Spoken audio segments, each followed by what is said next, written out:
Hello, I'm a Mac. And I'm a PC. Well, I can't believe 2007's over. PC was a great year, though, huh, buddy? Not really. What do you mean? I came out with Vista. That didn't work very well. Some people are downgrading to XP. Meanwhile, you come out with your new operating system, Leopard, a new iMac, lots of new iPods. Oh, the iPhone. I almost forgot the iPhone. Right. It was a terrible year. But next year, looking forward to the future. 2008 is going to be the year of the PC. That's a great attitude, PC. What do you got planned? What are you going to do? I'm just going to copy everything you did in 2007.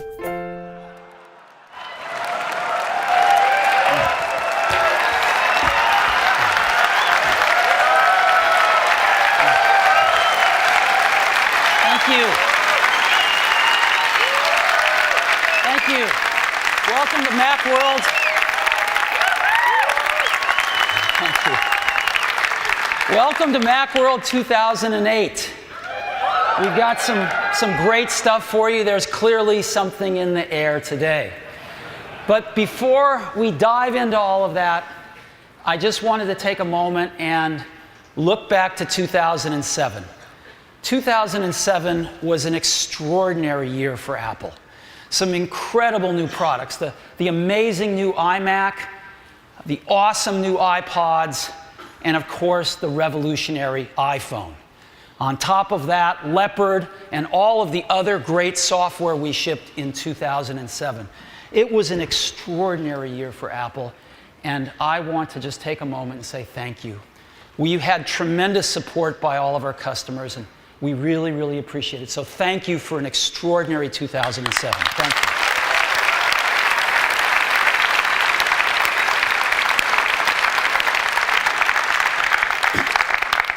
So I've got 4 things I'd like to talk about with you today. So let's get started. The first one is Leopard. I'm thrilled to report that we have delivered over 5 million copies of Leopard in the first 90 days. Unbelievable.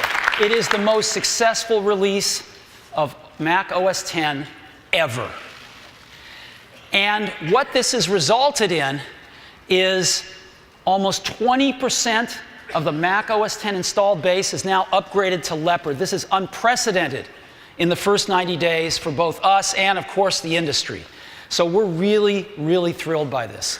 And the press has been very kind, too. It's been a critical success as well as a commercial success. In my view, Leopard is better and faster than Vista. Walt Mossberg, a man of few words. Leopard is powerful, polished, and carefully conceived. David Pope, the New York Times. With Leopard, Apple's operating system widens its lead aesthetically and technologically. Ed Begg, USA Today. And it's by far the best operating system ever written for the vast majority of consumers, right? Ed Mendelsohn, PC Magazine. So in addition to getting great critical reviews, Leopard has really been well received by our developers. And one of the things that's being announced today is Microsoft is now shipping Office Mac 2008, their latest version of Office. And this is the last big app to go native on Intel. So we're finally there. All of the big apps now are native on Intel. Thank you, Adobe. Thank you, Microsoft. All the apps native on Intel. So we're pretty thrilled. So in Tiger, we have a bunch of great new features, as you know. And one of them is Time Machine. Time Machine's really great because it can automatically back up all your files and save them to a hard disk. And as you know, the way Time Machine works is you take an external hard drive and plug it into your computer, and everything else is automatic. It works great.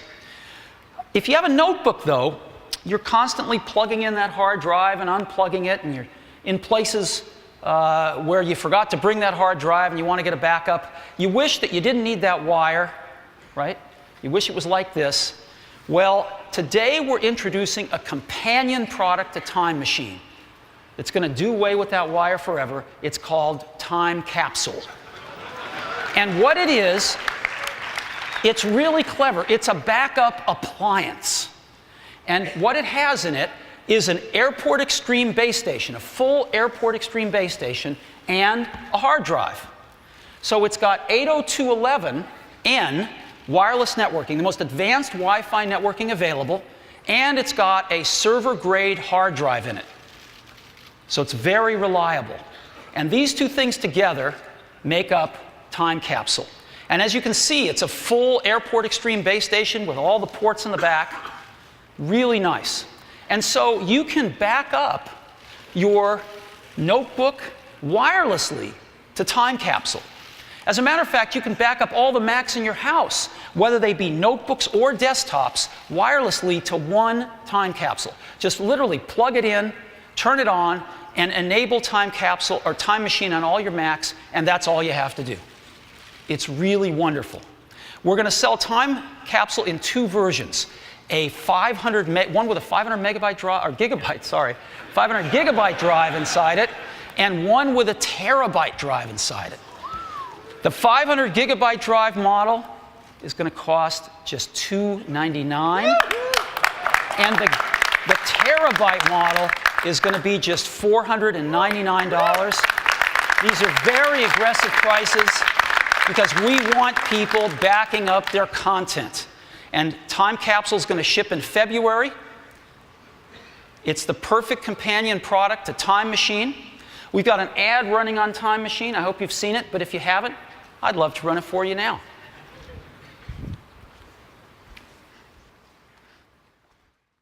Hello, Mac. What's with all of the U's? Oh, yeah, this is my new backup feature, Time Machine. Oh. It automatically makes copies of me every hour. So if I accidentally delete a file, I can always find it. Exactly. Plus, it's part of Leopard, so it comes on every Mac. I have to say, Mac, that's pretty awesome. Yeah, thanks, PC. Yeah, thanks, PC. Oh, thanks, PC. Thanks, PC. Yeah, thanks, PC. Okay, Yeah, thanks, You're PC. welcome, all of you. You don't have to go down the whole line.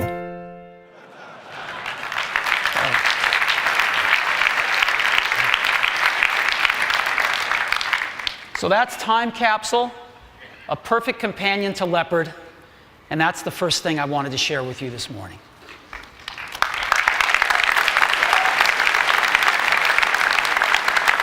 So number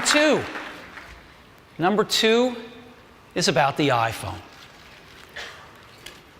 I've got some great news for you. Now, today happens to be exactly the 200th day since the iPhone went on sale. Right? iPhone's been shipping for exactly 200 days today, and I'm extraordinarily pleased to report that we have sold 4 million iPhones to date.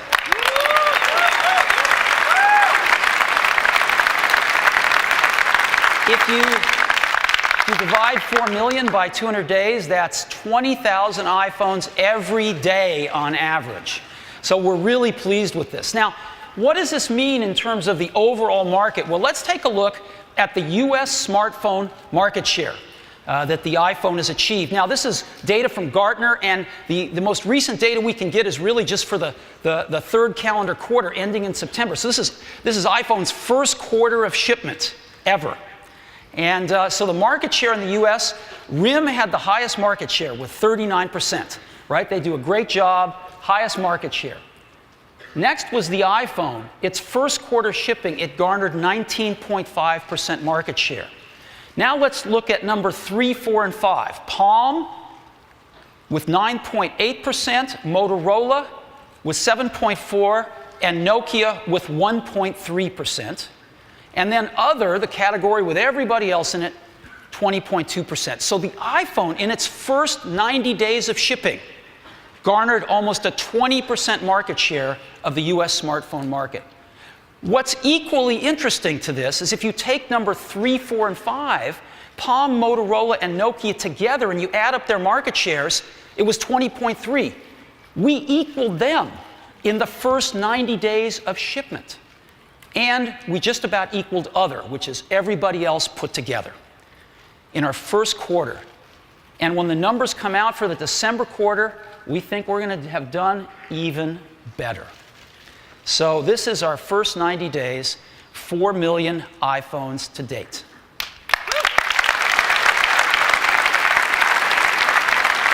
Now, what everybody's really excited about is the software development kit that we're going to release in late February to our developers. This is really exciting, a chance for all of our developers to write incredible apps on the iPhone. But we wanted to give everybody something today, too. And so we've got some great new features we're rolling out on the iPhone today. First, Maps with Location. We've completely rewritten the UI, and we now have the ability to find your current location in Maps. Web clips. You can now make web clips of your favorite websites and put them right on the home screen. You can customize the home screen and create up to 9 total home screens that you can flick between. You can SMS multiple people at once. When you're watching videos, you can have chapters and navigate through your videos with chapters. And if it supports it, you can have subtitles in alternate languages. And if you have lyrics, we support displaying of lyrics now in the iPod. So what I'd love to do now is show you this stuff. Let's take a look.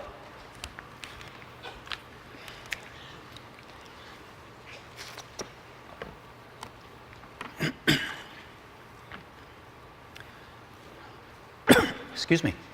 So let's go to Maps. And as you can see, we've got a new user interface for Maps here. We've got search and directions right in the middle here so people don't get confused.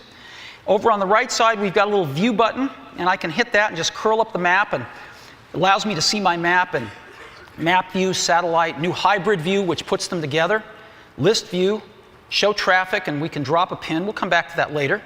But this button on the left is really cool. I push it, and it's going to locate.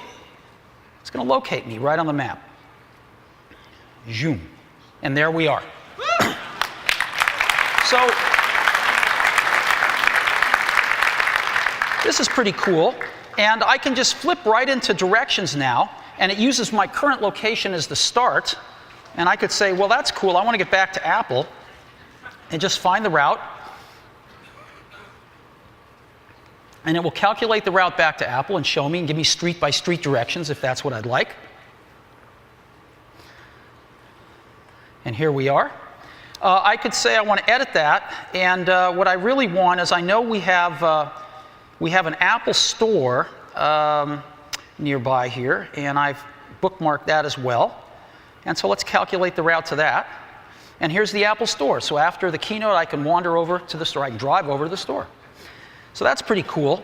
And I can also now drop a pin anywhere I want to and move it around. And let's say when I'm going to the Apple Store, I find a cool little shop over here I want to bookmark. And I can just add this to my bookmarks. I can get directions. I can remove the pin, whatever I want. And I can just keep track of those kinds of locations that I want to go to again. So that is the new Maps. And again, we develop our Maps application in conjunction with Google. They have awesome Maps technology, and we write the front-end apps, and it's a great collaboration, and we love working with those guys. So I want to now SMS more than one person at once. And I'm going to bring up a new message here. And I'm going to just, well, let's say I want to send it to Phil and Scott. Yeah, oops, got to spell his name right. Scott Forstall, and maybe Tim, and maybe Tony. Tony Fidel right there. And I could just say hi. And this will actually send a message to him now. And so I'm sending a message to 4 people here, which is kind of nice. But as you know, our SMS client keeps track of the conversations that you're having with these people. And so if I go back now after sending this, it's right here at the top of my list right there, you can see. And if I want to send another SMS to all of these folks with one click of my finger, I've addressed it and I'm ready to go. So it's pretty nice. So that's sending SMSs to more than one person at once. Web clips. Web clips is pretty cool. So I go to my Safari browser. I'm looking at the Apple home screen now. And I'm going to go to Google because they have these really cool apps now that work with the iPhone. And I think I might use them a lot. And here they are coming up now. And what I can do is I now have this plus button right down there at the bottom in the center. And I can just push this plus button. And what's going to happen is, in addition to have add to bookmark, I have add to home screen, and I can mail a link to this page if I want to. So I'll say add to home screen, and it comes up, and I can rename it if I want, and it shows me the icon that I'm going to get. And I say, that's just fine, let's add it. And so now that icon is now added to my home screen. I'm going to go get another one. This one takes a while to load, but it's the New York Times. It's a great website. And we'll just go ahead and wait for it to load here. Because web clips can be more than just a website, they can also remember where I've zoomed and panned to. So on the New York Times, I often like to just look at the front page and look at the technology section here once it loads in. And we'll just scroll down here for a second as it loads in, and we'll zoom up to the technology section. There we go. And that's what I want to see. And we'll just go ahead and say add this to the home screen, and we'll get rid of the whole New York Times and just put NYT, because that takes up a little less room, and we'll add it. And now I've got a New York Times right here, right? And I just touch these and I go right back to those websites, which is really cool. Now, I may want to customize my home screen. And so what I can do is just touch any icon for a few seconds, and they all start to jiggle. They all get a little restless. And I can do whatever I want. I can take something out of the dock if I want. I only have 3 things in the dock. I can say, I'm going to use these Google apps a lot. I'm going to put them right in the dock there. I'm going to take my New York Times and just slide it over to the right of the screen, and it goes to another page that I've made with all my other web clips on it. And when I'm done, well, I can go back here if I want, and I can just move stocks down here, and I can move my calendar over here, whatever I want to do. And I just push home, and I'm done. And now my icons have been rearranged, and I can go see some of these other web clips. I can just push Bank of America. They have a great mobile banking app here, and I just go right to it. It's that simple. And I can create up to 9 of these home screens and just literally flick between them with a flick of my finger. So there you have it.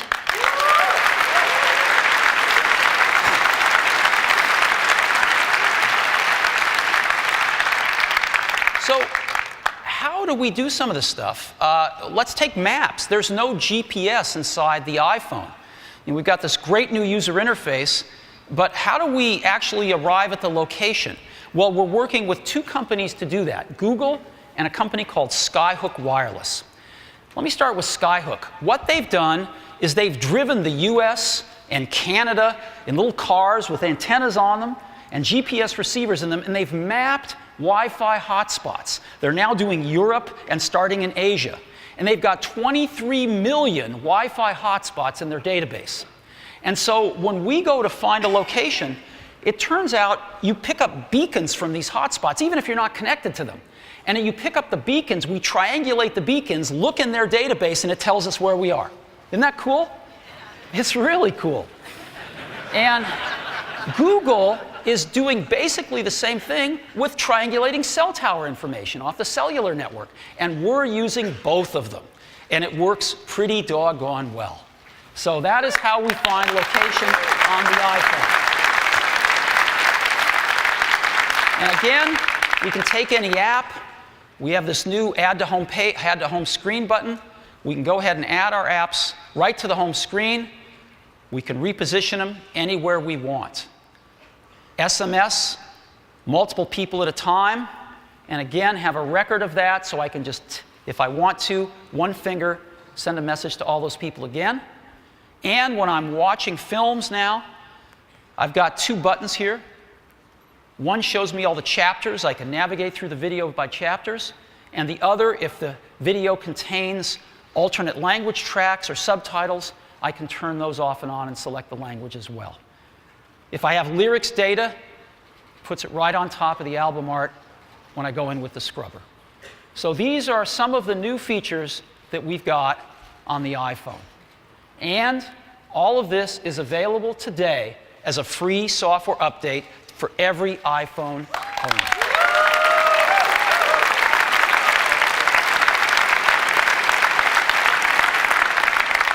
The iPhone is not standing still. We keep making it better and better and better and giving free software updates to our users. So, that's the iPhone. What about the iPod Touch? You know, they do have the same software system inside. What can we do for the iPod Touch today? Well, we're doing something pretty big. We've decided to add 5 apps to the iPod Touch. We're going to add our amazing Mail app, our Maps app, which you just saw, Stocks, Notes, and Weather. And this is what it's going to look like for the iPod Touch. Mail, Stocks, Notes, and Weather.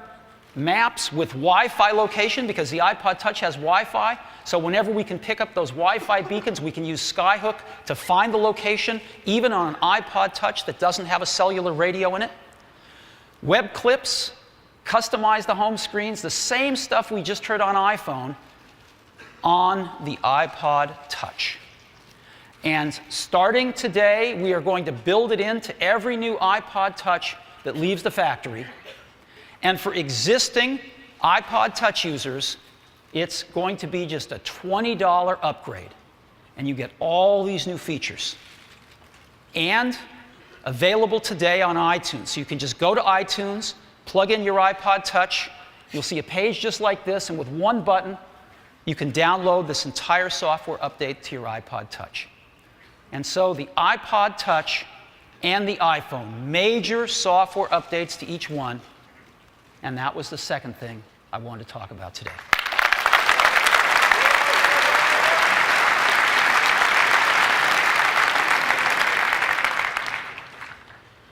All right.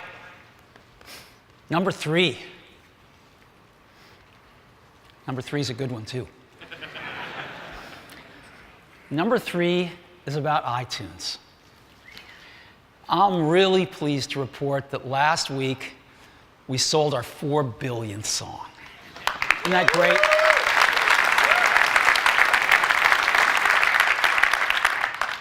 $4 billion songs. You know, on Christmas Day, we set a new record.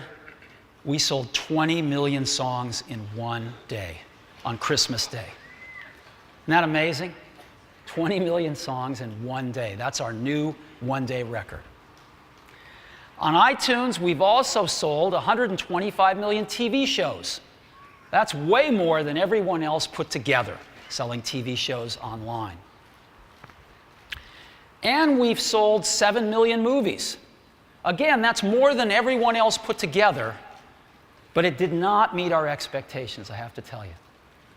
And so we've looked at this a lot, and we think there's a better way to deliver movie content through iTunes over the internet to our customers. And so today, we're introducing iTunes Movie Rentals. Now,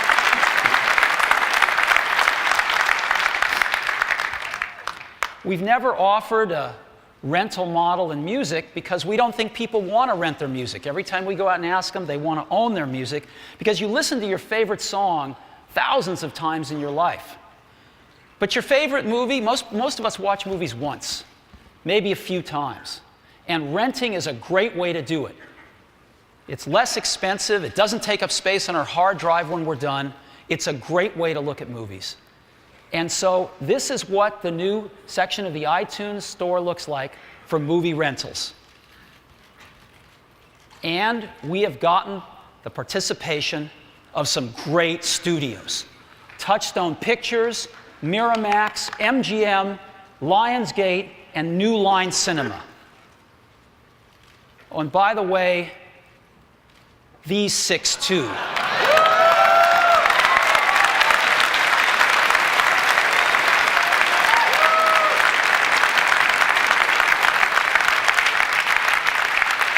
Twentieth Century Fox, Warner Brothers, Walt Disney, Paramount, Universal, and Sony Pictures. We have every major studio supporting us with iTunes Movie Rentals. And we're going to have all the great first-run films. You know, all the films of this year that are now out on DVD, Just really, really great films. I'm sure you saw a lot of these in the theater. That's a particular favorite of mine. We've also got great library titles. Hunt for Red October, Matrix, Jerry Maguire, Austin Powers, lots of library titles, and all of the great new titles this last year. Here's a great example I wanted to highlight.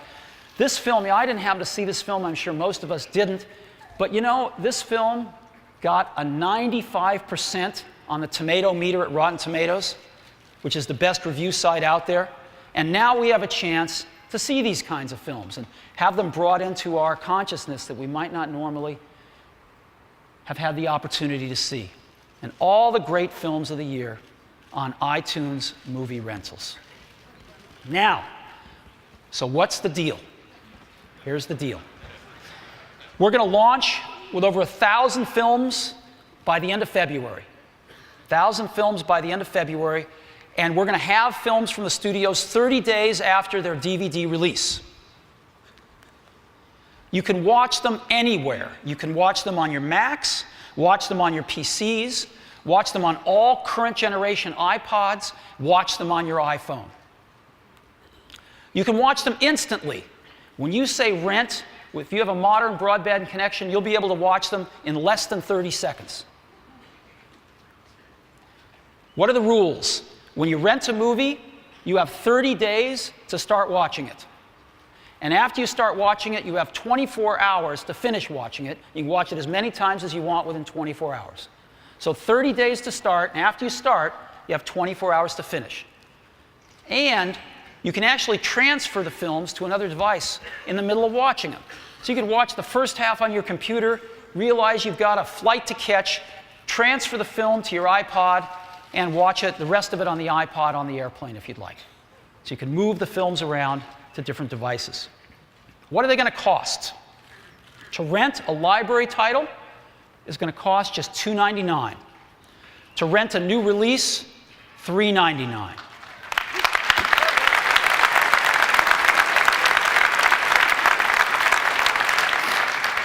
So here's how it works. I'm on iTunes, I'm looking at a movie I might like to rent. I push Rent Movie right here, and it adds it to a collection of movies I've already rented, let's say, in a new category of rented movies up in my iTunes library. So I've already rented the Simpsons movie, I've already rented Harry Potter, and it adds Ratatouille, and I've got 29 days remaining. And I can watch Ratatouille on my Mac in this case.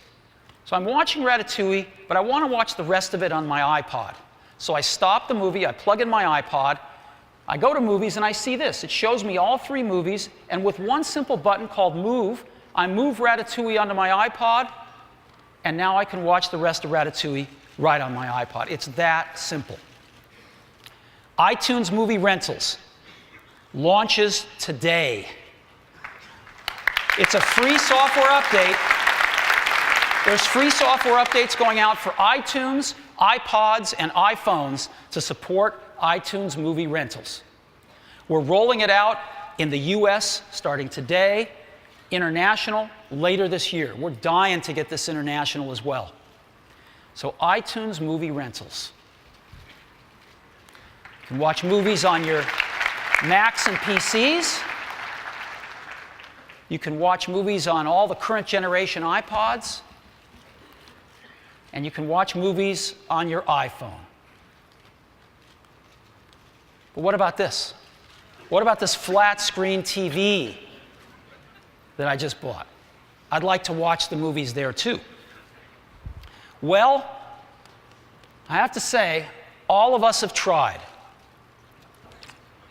We have Microsoft, Amazon, TiVo, Vudu, Netflix, Blockbuster. We've all tried to figure out how to get movies over the internet and onto a widescreen TV. And you know what?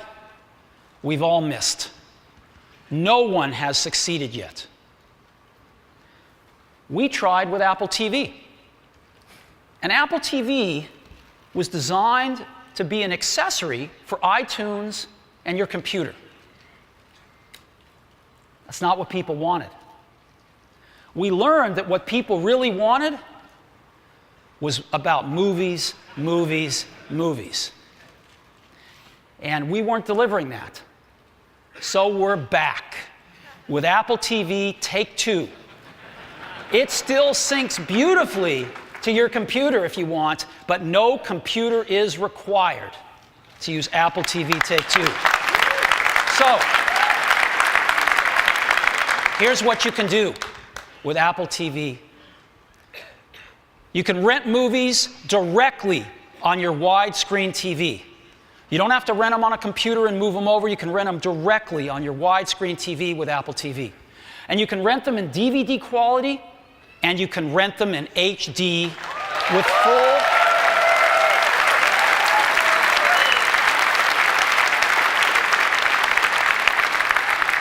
with Dolby Digital 5.1 surround sound. The quality is unbelievable. You can also now view audio and video podcasts right on Apple TV. You can choose from the over 125,000 podcasts in the iTunes podcast directory and see them right on your widescreen TV. Photos, you can get photos from your computer, but you can now go right over the internet and get photos from Flickr and .mac and watch them. As you know, photos are stunning on a widescreen TV because modern digital cameras are all HD resolution.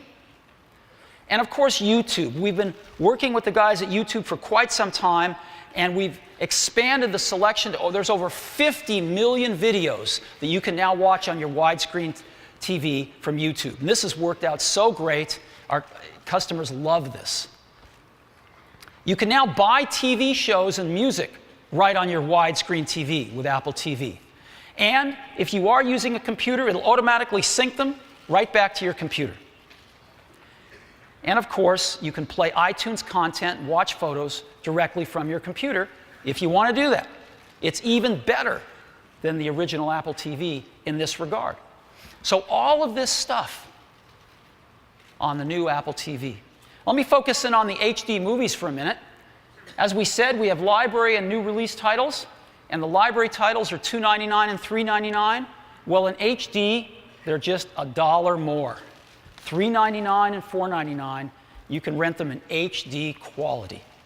And we've got over 100 titles in HD today, and this is going to build really fast. We're very, very excited about this. So, all of these features and an entirely new user interface. So let me go ahead and show this to you now.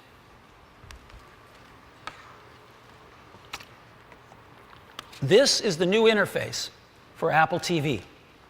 It's got one menu.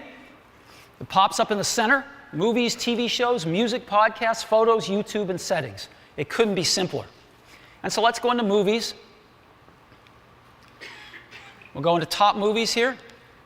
And this is what the main movie rental screen looks like. The whole thing is centered around the movie rental experience.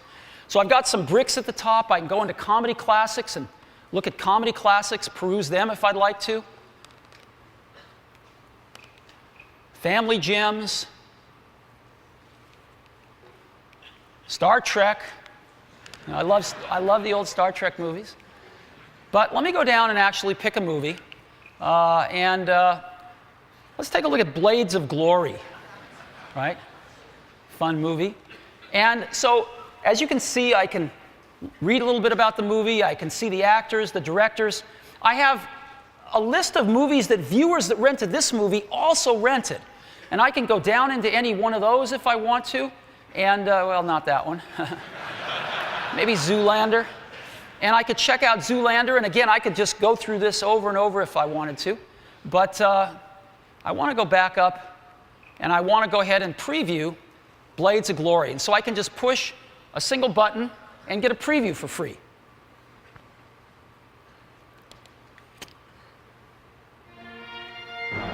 The passion,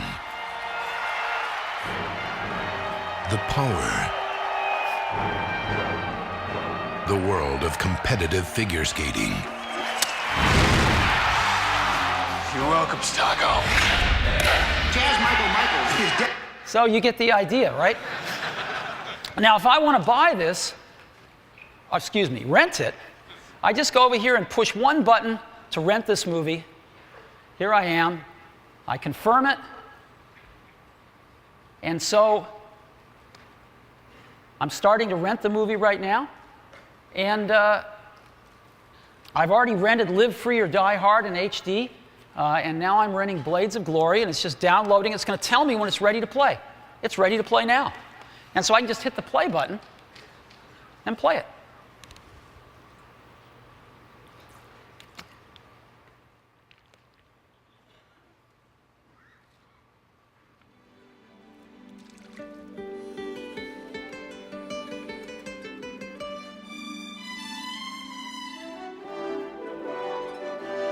Skip to chapter 2 here. Hey, step aside, homeschool. There's a new sheriff in town.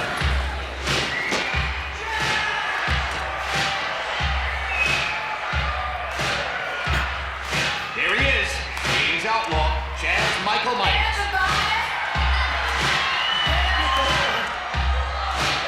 Well, this cowboy is cracking his whip on the haunch of this crowd, and they love it.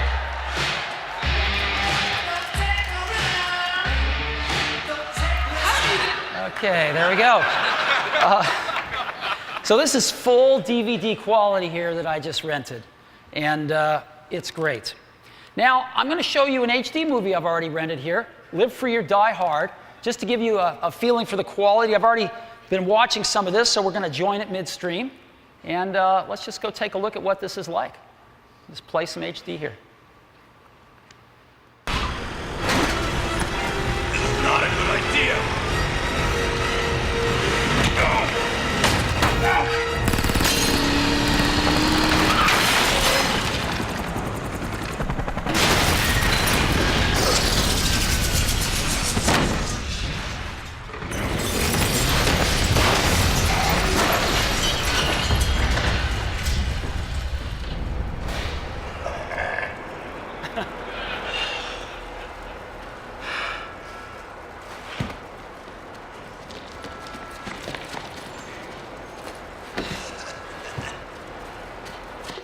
So you get the idea.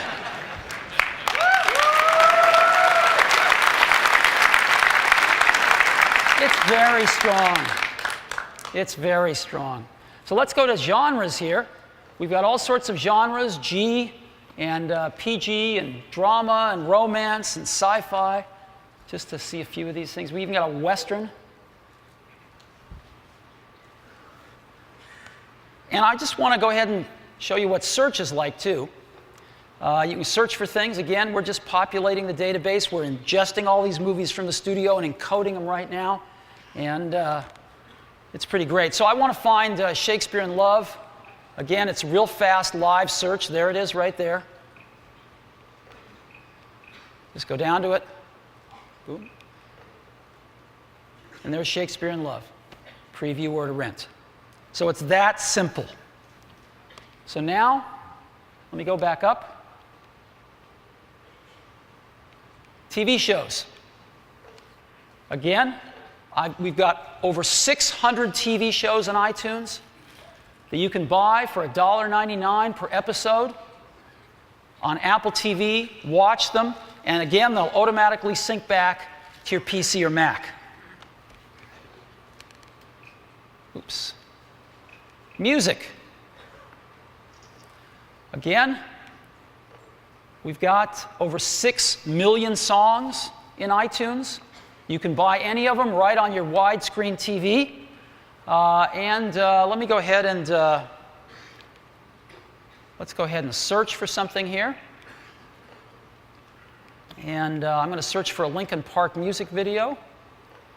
So there they are right there. I can just go over to Linkin Park. And here's a music video I could also buy. Let's preview it.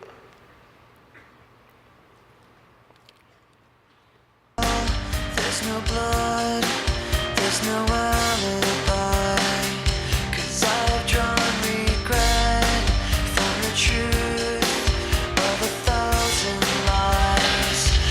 So, music videos, a whole iTunes catalog at your fingertips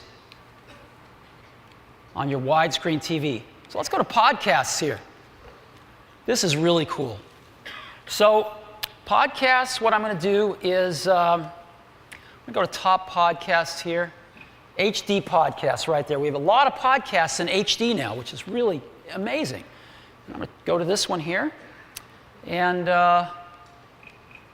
this is very cool. And I'm going to go ahead and play this one.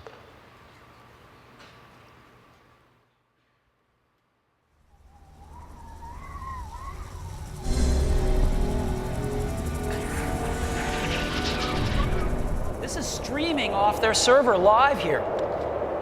HD content in a podcast. It's free. Over 125,000 podcasts. Being around Jackson all winter and, nothing really happening. That kid comes into town, we're like, oh great, here we go. He just starts poking around and he finds his little zone in Cajun Let me zip forward here for a minute. Still Look at this. Still held out. Next project. Oh, gotta go back. Still. All right, there we go.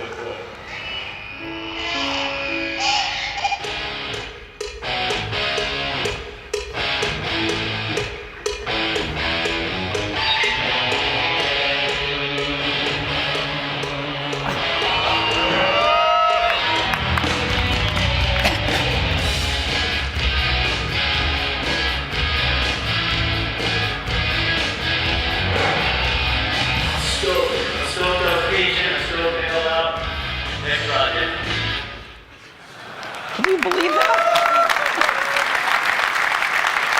Incredible.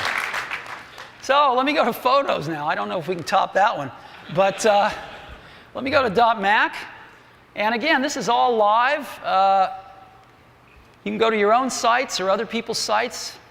You can set these things up as screensavers or just look at the photos. So let's go to Belize Vacation here. This is, again, streaming off the .mac servers, live.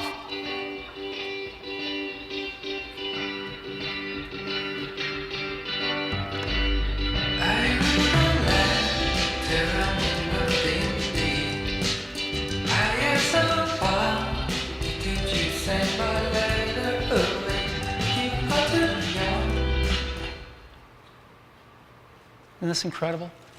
On .mac, we also have movies. And I want to play you a movie. This is some footage that was taken by one of our iMovie guys, the chief architect of iMovie, on one of his vacations. It caused him to want to create iMovie, and he created iMovie, and he edited this on iMovie, and with one click puts it up on the .mac web gallery. And now here we are with our new Apple TV, watching it on a very widescreen TV.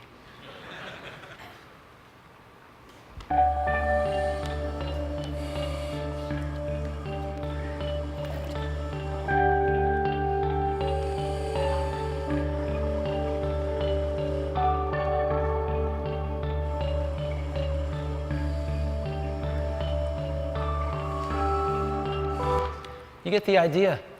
For the recipient, there is no computer involved here. They're doing this all from their couch on their widescreen TV. So, let me go to Flickr now. This is Flickr Live, right from their servers.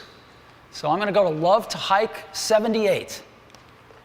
Go in there. And we can show you all the photos from Love to Hike 78, but I'm going to do something even more fun. I'm going to go to Love to Hike 78's contacts. These are Love to Hike 78's friends, right? So I'm not even looking at their videos. I'm looking at their friends' photos here.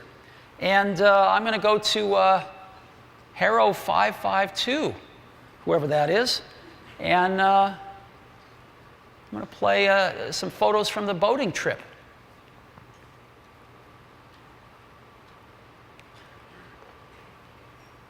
See the look on my face from staying too long in one place. Well, but every time I try to leave, I find I keep on stalling. Feel like a big old stone, standing by a nope. stick of my own. Well, I'm afraid Flickr's not serving up the photos on that one. So that's what I wanted to show you today. Isn't that incredible? This is from your widescreen TV. Movies. Boom, find out about the movie, preview it, rent it in DVD quality, rent it in high def. Genres, action adventure, family gems, comedy classics, and then TV shows. Buy from over 600 television shows. Buy music, over 6 million songs. Again, have it automatically synced to your computers. Podcasts. Ones we saw, you might want to look at election 2008. It's amazing, over 125,000 podcasts in the directory. And photos from .mac, as we saw, and when they're serving up photos, Flickr. So we're really excited about this. And again, over 50 million video streams from YouTube. So this is where we're at with Apple TV. I think it's a revolution. And certainly we've made some progress since our first try.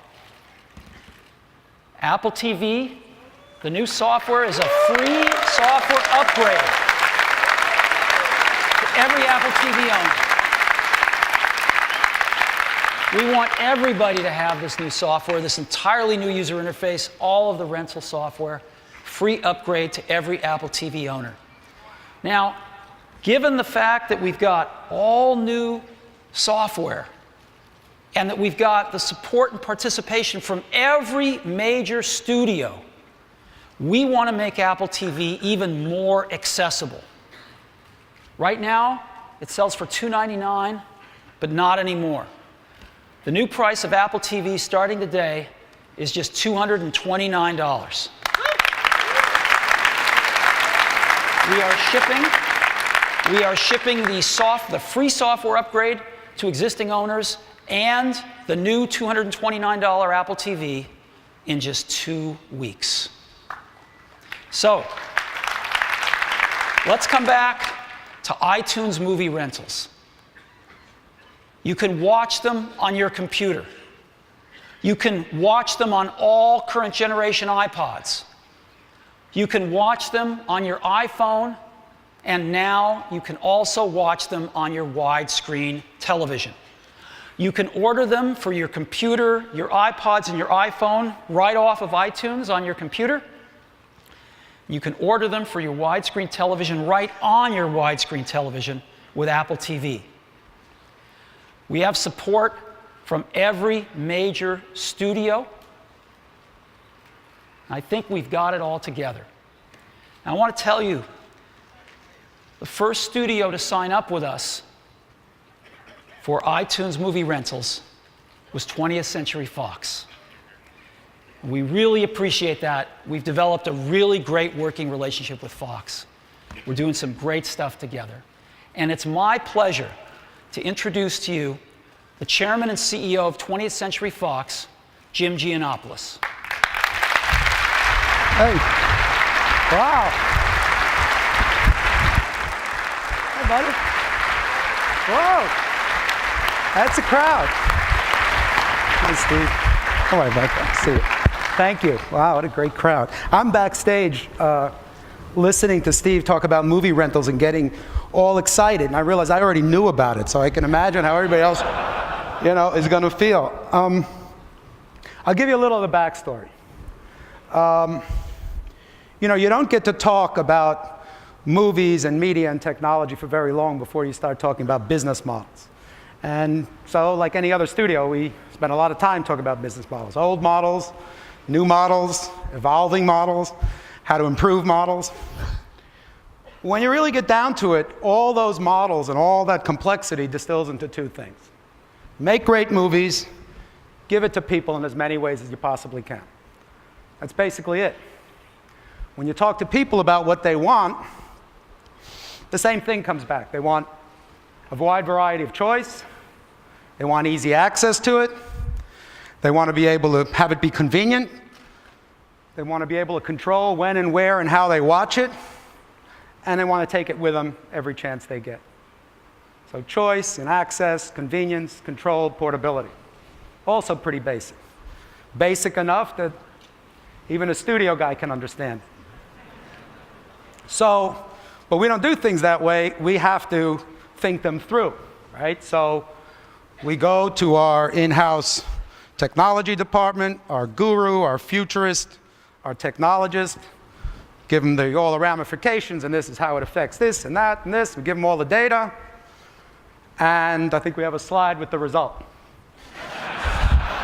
Woohoo! So Homer's on board, and it's auspicious. Tomorrow is the rental opening of the video rental for the Simpson movie. Actually, the real backstory is that when Steve came to us with this idea, it was a no-brainer. It was just the most exciting, coolest thing we'd ever heard. And certainly we still feel that way. VOD, video rentals, are not a new thing. They're certainly available in other ways. They'll continue to be. People may make those choices. But there was music, and then there was the iPod. There was a phone, and then there was the iPhone. So, Apple does things in a very intuitive, insightful, innovative. I got a couple of I words left, but you get the idea, and I know you're all here, so you understand. So I think this will be a transformative version of the rental model, and we're incredibly excited about it. Going back to that idea of giving people choices and options and ways of enjoying movies, because that's kind of what we do. There's another idea that we've talked to Steve about, and we've been working on for a while, which is DVD. And DVDs will be with us for a while, especially now that the next generation format will be Blu-ray, looks like. But right? Yeah, that's what I thought too.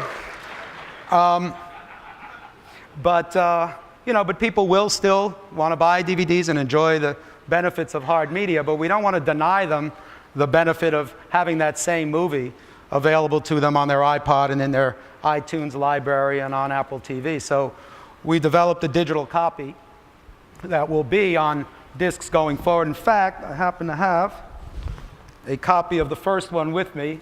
Again, auspiciously today, coincidentally, it actually was. We actually planned this date a long time ago as the DVD premiere of the Family Guy Blue Harvest video, which is Seth MacFarlane's hysterical take on his favorite movie, Star Wars, which George Lucas fortunately had a sense of humor about, and I think you'll really enjoy. But this contains a digital copy, which you can instantly and easily move to your iTunes and to your iPod and to all of the cool toys. First one. And it's free. So, we're really excited about this as well. But today is for us, at least, this exciting beginning of movie rentals on iTunes. And we couldn't be happier and prouder of our partnership and our friendship. And we look forward to bringing you a lot of exciting entertainment in the years to come. So thank you for having me.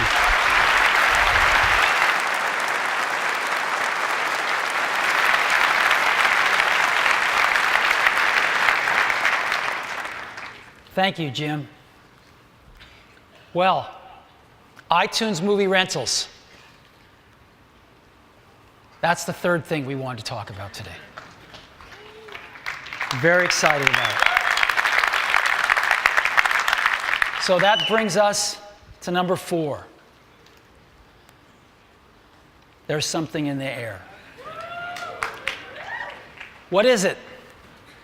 Well, as you know, Apple makes the best notebooks on the planet. The MacBook and the MacBook Pro. These are the standards in the industry by which competitive products are judged. Well, today, we're introducing a third kind of notebook. It's called the MacBook Air. Now, what is the MacBook Air? In a sentence, it's the world's thinnest notebook. So, what does that mean? Well, we went out and looked at all the thin notebooks out there. Most people think of these, the Sony TZ series. They're good notebooks, and they're thin. Right? This is what they look like. Side view there. We looked at all of them out there and kind of tried to distill the best of the breed of all of them. And, you know, they generally weigh about 3 pounds. They're, in this case, in the Sony's case, they're about 0.8 inches to 1.2 inches thin. They're wedge shape. This is quite representative. They compromise, though, to get the weight down on things like the display. They have an 11 or 12-inch display, most of them an 11. They also compromise on the keyboard. Instead of putting full-size keyboards in, they make miniature keyboards. And they don't run them as fast as they could because their thermal envelopes don't support faster processors. So we looked at this and we said, what do we like and what do we think is a compromise here? We think the weight's a good target, 3 pounds. But we think there's too much compromising to get there. Too much compromising on thickness, too much compromising on less than a full-size display, less than a full-size keyboard, and we think you could put even more performance in one of these products. So, let's take a look at the thinness first. This is that Sony product. Again, one of the best in the field. 1.2 inches down to 0.8 inches. This is the MacBook Air.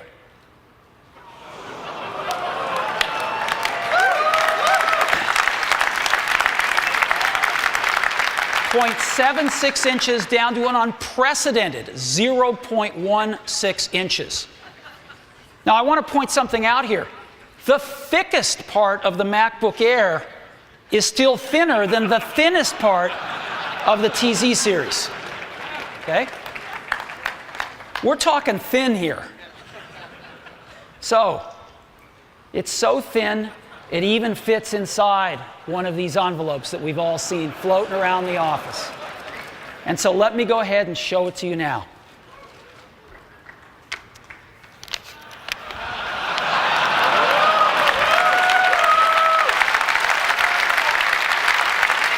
This is it. Let me take it out here.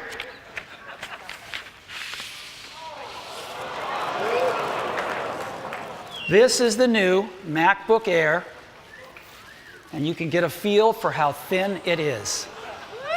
Yeah, there it is. Look at this.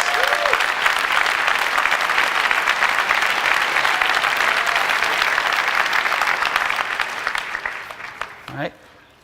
Amazing product here. Full-size keyboard, full-size display. And this is what it looks like. Isn't that amazing?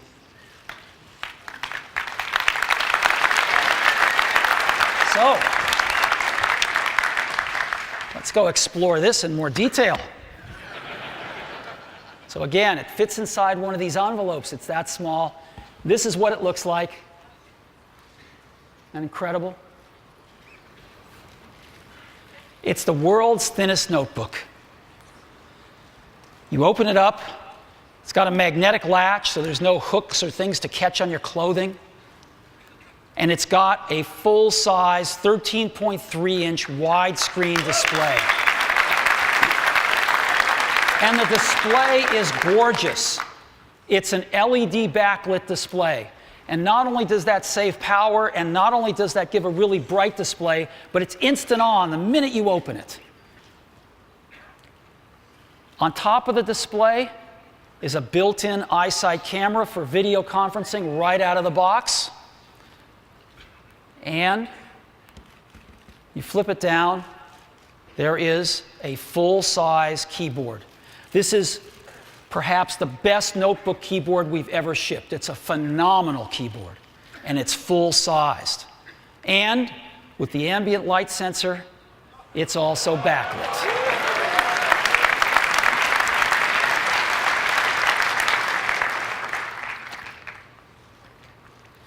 we've got a very generous trackpad, which is great. We've also built in multi-touch gesture support. Now, as you know, our current notebooks have some gestures built in. We've taken that even further. When you go to Preferences in the MacBook Air, you'll actually get to turn on all sorts of other types of gestures, and there's actually videos in there to show you what they are. So let me run through them with you now. You can double tap, and instead of moving the cursor around, you can move a whole window around, right? Just a nice time saver. So that's great. Here's another one. When you're in a photo, a large photo, you want to pan around. You can pan around with just 2 fingers like this. Another nice time saver. You want to rotate a photo. This works in iPhoto and all the other photo apps. Just rotate like this.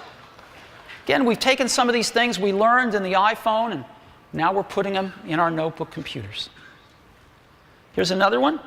If you want to go between photographs, next photo, just take 3 fingers and pan right. Previous photo, pan left.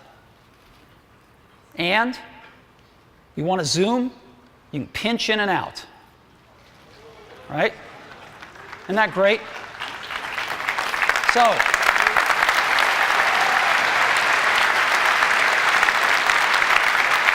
multi-touch gestures. Pretty amazing. And again, you can see how beautiful and thin this product is. Now, how did we fit a Mac in here? How did we do it? I'm still stunned that our engineering team could pull this off. Well, let's look at the bottom. Take off the bottom, and there's 3 things in here. It's a battery, hard disk, and the electronics. On the hard disk, we went to 1.8-inch hard drives. We've shipped tens of millions of these in iPods. We know them well, and they're great. And so the MacBook Air ships with an 80-gigabyte hard disk as standard, and there's an option of a 64-gigabyte solid-state disk if you'd like it. These are a little pricey, but they are fast. But the real magic is in the electronics. This is a complete Mac on a board. Let's take off the cooling system. That's a complete Mac on this board. And you can think, well, okay, what's so special about that? Well, this is how big the board is. It's really tiny. And to fit an entire Mac on this thing was an amazing feat of engineering. And we didn't compromise on performance. MacBook Air uses the Intel Core 2 Duo. This is a really speedy processor. It's what we use in all of our other notebooks and our iMacs.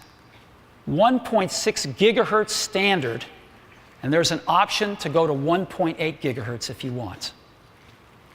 Now, we've got a great relationship with Intel. And both companies are engineering driven, and they both love to challenge each other. And Intel's got enormous amounts of technology. And so when we were building this product, we asked them to consider something. This is their amazing Core 2 Duo chip, right? It's a screamer. We said we want that chip in this product, but we need to go to smaller packaging. The same die on a smaller package. It sounds easy, it's not. They spent invested a lot of engineering to create this for us. This is the same chip in a package that is 60% smaller. And it's one of the reasons we could build MacBook Air. And so I'd like to say thank you to Intel. And it's my pleasure to invite the CEO of Intel, Paul Otellini, on stage. I'd like to give him a round of applause.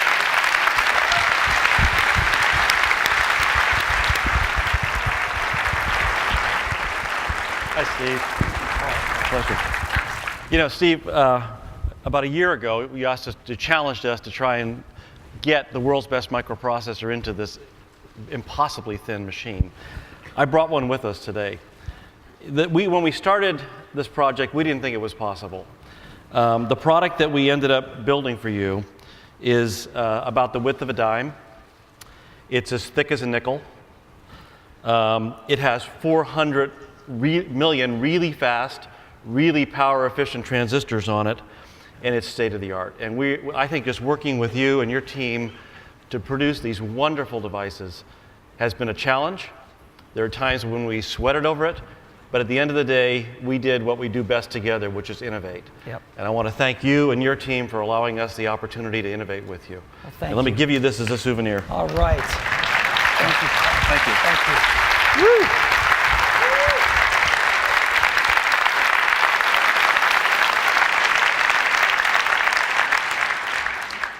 This is awesome technology. Thank you, Paul, and thank you, Intel. So, that's the electronics. That's how we fit a Mac inside the world's thinnest notebook. So let's take a look at some of the other features. On one of the sides, we've got a MagSafe connector. We've got a smaller 45-watt power adapter that also comes with the MacBook Air. On the other side, we've got a flip-down door that exposes USB 2 port, a micro DVI connector with digital and analog video, and a headphone jack. And maybe most importantly, we've built in the most advanced wireless networking technology, 802.11n, right into MacBook Air, along with Bluetooth 2.1 plus EDR. So the latest and greatest in wireless technology. The MacBook Air was built to be a wireless machine. Now, no matter how hard you look, one thing you're not going to find in a MacBook Air is an optical drive. If you really want one, we've built one. You can buy this accessory that was made for the MacBook Air. It's powered off the USB port of the MacBook Air, and it costs just $99, and it's very compact. You can take it with you wherever you go with your MacBook Air. But you know what? We don't think most users are going to miss the optical drive. We don't think they're going to need an optical drive. Because again, the MacBook Air was built to be a wireless machine. So what do we normally do with optical drives? We play movies, right? We install software. We make backups. And we burn music CDs sometimes, for our cars usually. Well, guess what? We have a much better way to get movies onto our computers now. We can wirelessly rent them from iTunes movie rentals right on our MacBook Air. We have a much better way than burning CDs for our car. Most of us have iPods in our cars now. For making backups, we now have Time Machine and Time Capsule to wirelessly back up our notebooks. What about installing software? Well, we're going to do that wirelessly too. We've innovated in a way only Apple can to give a comprehensive solution to this problem. We have a new feature on MacBook Air built right into the operating system called Remote Disk. And so, when you go to the Finder in MacBook Air, you will see in the left-hand column something called Remote Disk. And Remote Disk, when you click on it, will show you all those Macs or PCs in your vicinity that have some special software loaded on them that comes on the disk of MacBook Air, Mac version and a Windows version. And you can pick one of those machines and ask to borrow its optical drive. And when you do, that machine will get a request. They can accept it. That's what it looks like on Windows. And so once they've accepted it, you see what's in their optical drive. And you have Mac installer disks inside a Windows PC. A PC can read a Mac disk with this special software and send it wirelessly over to your MacBook Air. And you click on it, and it's just as if you had a local optical drive. And you can install your software. It's amazing. So, remote disk, that's how we're going to install software. Wirelessly. We go from this to this. And we don't think users are going to miss that. So MacBook Air, this amazing notebook. We also didn't want to compromise on battery life. And so MacBook Air, when you're doing email, you're browsing the web, wireless networking's turned on, 5 hours of battery life in that tiny little portable. A lot of the other ultra-thin notebooks get an hour and a half of battery life. This is phenomenal battery life without having to put a big, giant external battery on it like some of them do. So, what are the features? 3 pounds.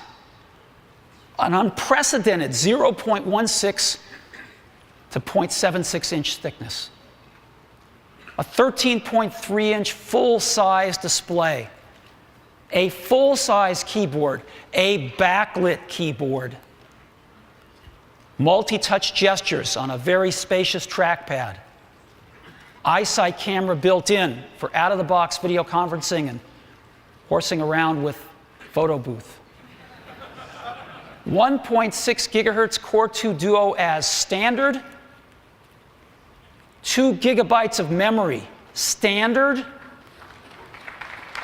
an 80 gig hard drive standard, with an option to go to a 64 gigabyte solid state drive, 802.11n Wi-Fi standard, Bluetooth 2.1 EDR standard, and of course our MagSafe connector. And all of these features and more in the thinnest notebook in the world, and we are pricing this notebook at just $17.99.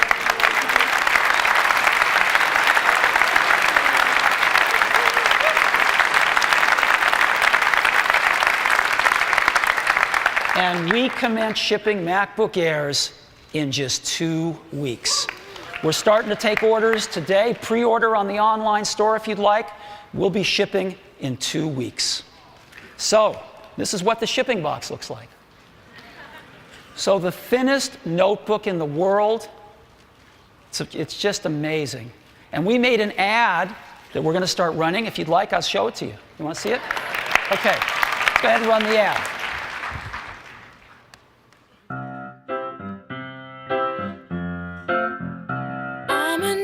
So I came to this strange world hoping I could learn a bit about how to give and take. I'm a young soul in this very strange world hoping I could learn a bit about what is true and fake. La la la la la la la la la la la la la.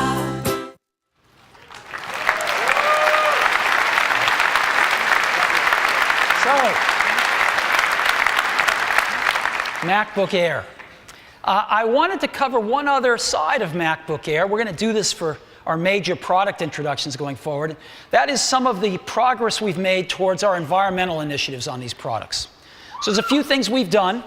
Number one, the MacBook Air is enclosed in a fully aluminum case, which is fully recyclable. Matter of fact, it's a highly desirable material by recyclers. They love aluminum. The whole case is aluminum, which is great. MacBook Air has our first display that is both mercury-free and also uses arsenic-free glass. This is a milestone for us, and we're very happy about this. All of the Apple-designed circuit boards, which are the vast majority of circuit boards in the unit, are bromide flame retardant-free and PVC-free. So we're very happy about that as well. That's a first for us as well. And the retail packaging is 50% less volume than our previously smallest packaging, which was the MacBook.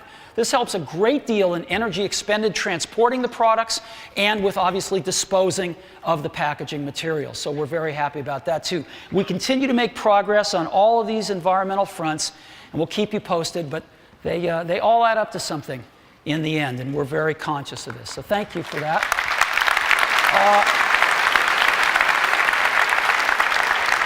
So MacBook Air, the thinnest notebook in the world.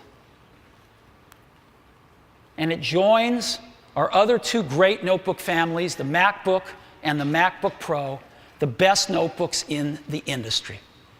So that is the fourth thing that I wanted to talk about with you today. Thank you. So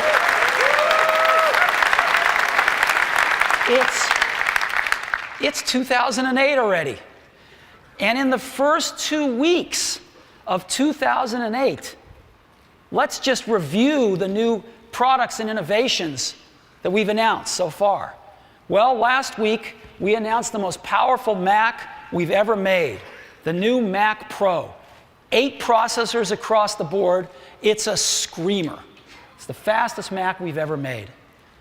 And today, Time Capsule, companion product to Time Machine. keep our data safe and backed up.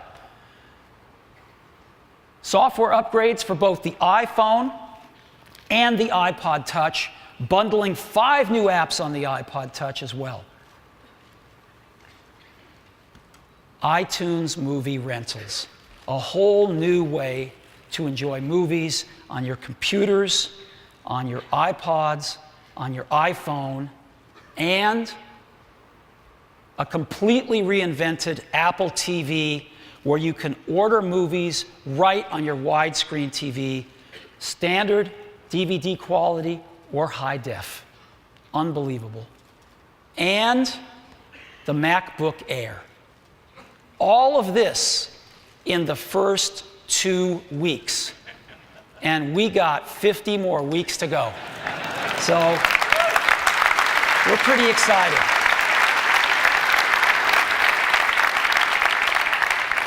So this, ladies and gentlemen, is what we have to share with you today.